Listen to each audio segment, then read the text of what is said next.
Ouverture des états généraux sur la condition des surveillants de Fleury-Mérogis, de nouvelles occupations d'école, c'est au tour des parents d'élèves de Draveil. Deux habitants d'Arpajon ont reçu le prix Entreprendre au féminin pour avoir créé un restaurant bio. Développement Patrice Arditi.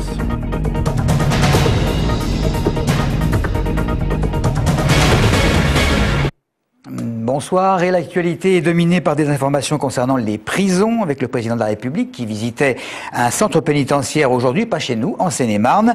Il a parlé de la création de 30 000 places de prison supplémentaires d'ici 6 ans et de l'ouverture de centres où des militaires encadreraient de jeunes délinquants. En Essonne, à présent, après la prise d'otage, on s'en souvient la semaine dernière, et une tentative d'évasion. Hier, les travailleurs de la prison de Fleury-Mérogis ont de plus en plus de difficultés à travailler normalement. C'est le garde des Sceaux, Michel Mercier, qui lui est venu aujourd'hui en début d'après-midi visiter le centre des jeunes détenus, le lieu justement de la prise d'otage de jeudi dernier au Drécol. Hier, à 9h30, un détenu placé dans le bâtiment D5 a faussé compagnie au convoi qui le ramenait d'une visite médicale. Après avoir atteint le chemin de ronde, il se cache dans un des chantiers internes à la prison. Il est retrouvé par des surveillants et ramené en cellule.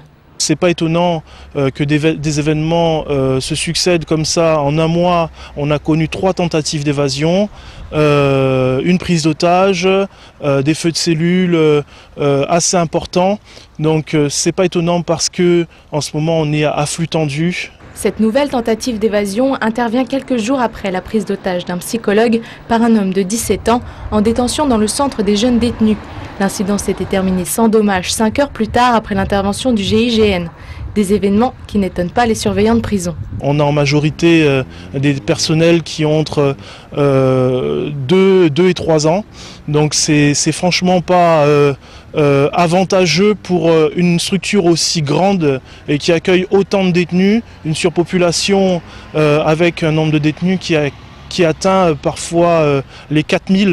L'été catastrophique passé à la prison de Fleury-Mérogis et cette dernière prise d'otage ont finalement interpellé le garde des Sceaux Michel Mercier en visite aujourd'hui au CJD. Si les surveillants de prison restent discrets sur leurs conditions de travail, le ministre n'a également pas soufflé un mot sur sa visite. Les sénatoriales qui se rapprochent de plus en plus et une mise au point aujourd'hui signée Michel Berson, l'ancien président du Conseil général qui a publié une lettre pour expliquer et s'expliquer sur sa démarche de dissident, comme celle-ci est qualifiée par le Parti socialiste. Michel Berson qui veut mettre les points sur les i en réfutant avec explication à la clé l'idée colportée et selon laquelle une voix en sa faveur, ce serait une voix pour faire élire un sénateur de droite.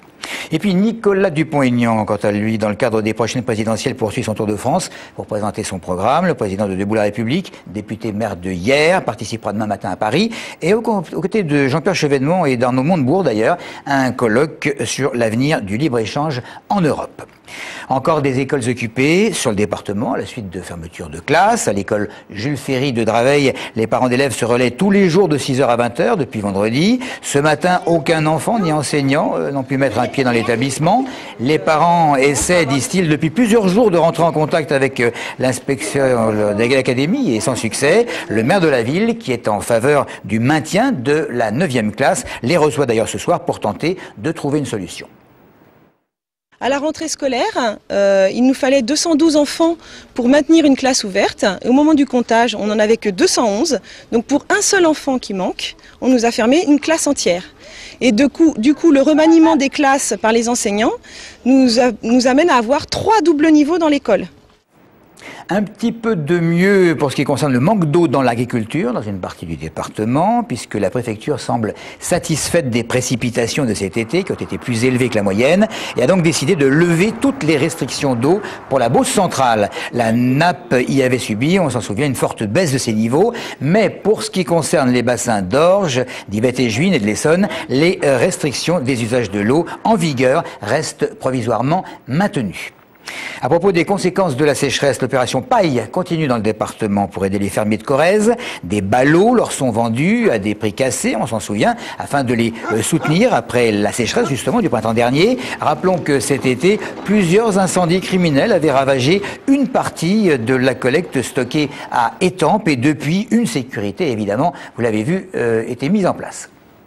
Il a fallu quand même reprendre un petit peu les choses en main et avec l'aide de la municipalité d'Étampes et du département de l'Essonne, on a pu réussir à mettre en place un système de contrôle, de surveillance qui permet par des rotations d'avoir des personnes en continu 24 heures sur 24. Tout est au minimum, parce qu'il n'y a qu'une équipe la journée, puisqu'il y a toujours une personne. Il y a 2 équipes la nuit, mais c'est vraiment le minimum étant donné l'étendue de la zone à surveiller. En plus, il y a de l'éclairage supplémentaire qui a été mis. Je veux dire, on ne peut pas faire à moins, quoi. Enfin, sinon, c'est plus de la surveillance. On passe au bizutage qui n'a pas disparu, malgré le fait d'être un délit depuis maintenant plus de 10 ans. Ce sont évidemment les parents qui appréhendent le plus ce bizutage sous toutes ses formes. Une équipe de Téléson est allée à la fac d'Orsay recueillir quelques avis éclairés. Je trouve ça ignoble, ça se fait pas. Les gens qui font ça ne sont pas respectueux des autres. Il n'y a pas de civisme. Voilà. Le bizutage, c'est un peu un nom barbare, mais je pense qu'au niveau de tout ce qui est de cohésion sociale et d'intégration, je pense qu'il ne faut pas que ça se perde parce que faire des études tout seul, c'est pas marrant. Moi personnellement j'en ai vu il n'y a pas encore très longtemps, là, il y a quelques semaines. C'est assez sévère, donc après il faudrait envisager potentiellement d'appliquer la loi tout simplement. Dans leur week-end d'intégration, qu'est-ce que vous voulez qu'ils fassent pour surveiller? C'est impossible de surveiller ça. Bon non, c'est sympa, c'est marrant, faut continuer le bizutage. Ça dépend quelle forme de bizutage. Bon, si c'est juste simplement un truc sympa entre personnes pour faire un système d'intégration, ça me gêne pas du tout. Maintenant, s'il s'agit d'un système dans lequel on essaie d'asservir des personnes, on leur fait faire n'importe quoi, je suis clairement contre. Mais ça peut être un système d'intégration, c'est rigolo, ça fait rire tout le monde, les bisous y compris. Et en tout cas pour l'avoir vécu, on en garde un bon souvenir, mais après c'est vrai qu'il y a des excès partout et ça doit être réglementé. L'affaire Tron, du nom du député maire de Draveil, accusé d'harcèlement sexuel par 2 anciennes collaboratrices, l'une d'entre elles était aujourd'hui entendue par le juge d'instruction. Dans l'actualité, il y a également les choses qui s'arrangent heureusement au Tarteret, où une panne d'eau gigantesque a fortement perturbé plusieurs milliers d'habitants de Corbeil. Et puis 2 habitantes d'Arpajon qui viennent de recevoir cet été le prix Entreprendre au féminin pour avoir créé le restaurant bio qui s'appelle Un Brin de Cosette. L'aventure était audacieuse, aucune d'elles n'avait travaillé auparavant dans ce domaine. Pari risqué, celui de la proximité, mais un pari qui leur correspond, et Christophe Garnier les a suivis ce matin. Co-gérante du restaurant Un Brin de Jazette à Arpajon, Valérie ne se fournit que chez des petits distributeurs bio et locaux. Elle atteste ainsi elle-même de la qualité des produits. En voulais-tu une? Ouais, s'il te plaît. Oh, super. Ça sent bon en plus. Ouais, merci. Alors, le basilic et les fraises, on va les mettre là. Pour qu'elles tombent. Il y a encore 1 an et demi, Valérie et Nathalie ne connaissaient rien à ce métier. Nathalie travaillait par exemple dans la production de dessins animés. Aujourd'hui, en créant un lieu convivial et zen basé sur le bien-être, les 2 femmes tentent de vivre de leur passion en toute humilité. Alors bien y manger, c'était un peu présomptueux pour 2 femmes qui n'avaient jamais été restauratrices. Mais a priori, on aime faire la cuisine, on a toujours reçu les amis et la famille, donc on a voulu importer ça chez nous. Le restaurant vient d'être récompensé en juin dernier du prix Entreprendre au féminin. En attendant d'être mieux connu, le concept a déjà fidélisé une clientèle d'habitués. Le rapport qualité-prix, la cuisine traditionnelle, c'est pas forcément de la cuisine gastronomique tous les jours. Donc là au moins, c'est un bon rapport qualité-prix et la cuisine est toujours de qualité. Avec une salle de massage shiatsu et des revues culturelles à disposition, le restaurant Un Brin de Jazette est aussi un lieu de partage culturel et sa terrasse un endroit agréable pour se détendre. Voilà, Un Brin de Jazette et non Un Brin de Cosette. C'est tout pour l'info. Merci de nous avoir suivis.